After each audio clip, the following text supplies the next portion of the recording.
Good evening to those of you that can't sleep. I hope that you all do get a good night's sleep and that you're fully prepared for tomorrow. But in case you can't, here's a quick video to help you. Good morning to those of you that see this in the morning. Now, first of all, we've got question 2. We know that we're going to be asked, how does the writer present something, or a very similar question. Here are the previous questions.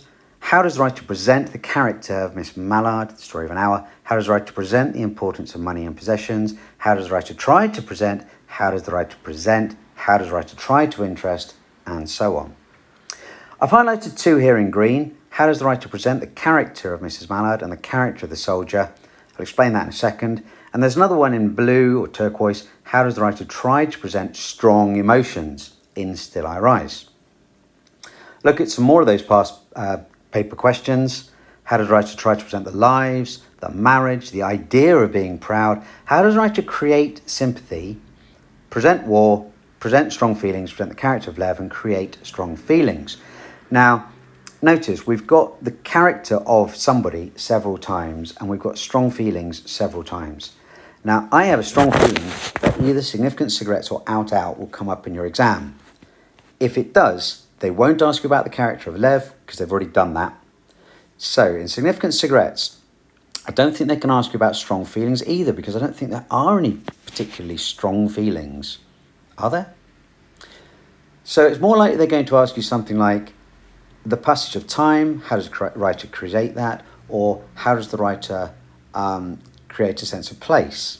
Those are ones that they've always said in the exemplars are the kind of questions they'll ask, and they haven't asked them yet. If they really wanted to, they might say, how does the writer present the journey? Which would be a very broad one for significant cigarettes.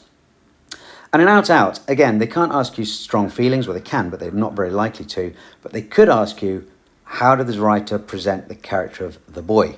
In which case, you would just simply say he is young, he is fun-loving, he is in a beautiful place, he is in a family that doesn't seem to care about him, he is somewhat careless perhaps.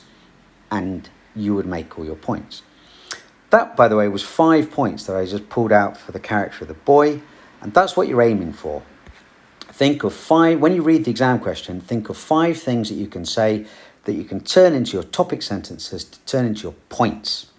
Okay, so first of all, the writer presents the character of the boy as being young. Then you bash down your evidence and then you explain your evidence in full if necessary. And then you move on to your next point. Secondly, the writer presents the character of the boy as being fun-loving and so on. His first instinct is to laugh or whatever. If you can't think of 5 things, so for example, the journey or a sense of place perhaps in significant cigarettes, think of 3 and go into them twice as much. Make sure that each of your points is focused on the point and focused on the question, but add a secondary idea to it. So a sense of place in significant cigarettes, you've got the place he's come from, which is pretty detailed actually. The bus, which is not very detailed at all. Outside the bus on the side of the road, which is, and we get to see the landscape. Those are the 3 places that are described. How does the writer do it? Well, and look for any evidence about describing those things, including things that aren't said. And you might contrast, for example, a sense of place with his past with the sense of place in England. The past is described, England isn't. The bus isn't described as well, but outside the bus is. The people in the bus are described. So the bus is presented as a place where Lev thinks, perhaps, rather than does anything. And these will be the kind of things that you'll go through. 5 things, if you can think of 5 things. If they were to ask you strong emotions, you would think of 5 emotions that you could justify, and then you would just simply go through them one at a time. A sense of pity, we feel for him. A sense of apprehension because he doesn't know what he's getting into. We feel sad because pity because his wife's died. Apprehension because he doesn't know what's going to happen in the UK. Sense of boredom, quite frankly. We get to feel that long, tedious journey alongside with Lev and Lydia. So you would think of those 5 emotions and then give your evidence for them. Question 2, the writing question, is much more straightforward. You've seen this for 2 years, if not more. Probably first saw it in year 2. Simplify your plots. Don't go overboard with a complicated plot. Keep it really simple. Try and have some sort of tension or crisis or conflict which is resolved neatly in the climax, or leave a cliffhanger.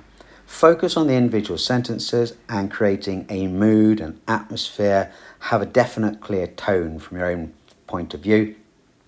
And it's probably a good idea to think in 5 as well. Think of 5 pieces of vocabulary, get them in your head before you go that you're going to use. So if you know that you're going to go for a calm, tranquil, ideal paradise kind of a story, you want to be using those words like azure to describe the skies.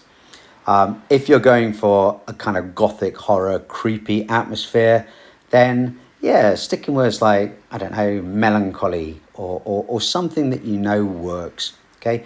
And most of you have been building up the vocabulary bank as you've been building up story banks throughout the year. It's not a good idea to go into the story completely fresh and write a story off the top of your head. It is quite a good idea to use one you've used before, tweak it to make sure it fits the brief, and then focus on individual sentences. Vary the structure, vary your vocabulary, get in those low frequency words, the bits of vocabulary that's going to impress the examiner. Don't forget to impress them with your punctuation, and then wrap it all up neatly at the end. Smile and enjoy the afternoon. Okay. Best of luck to you all.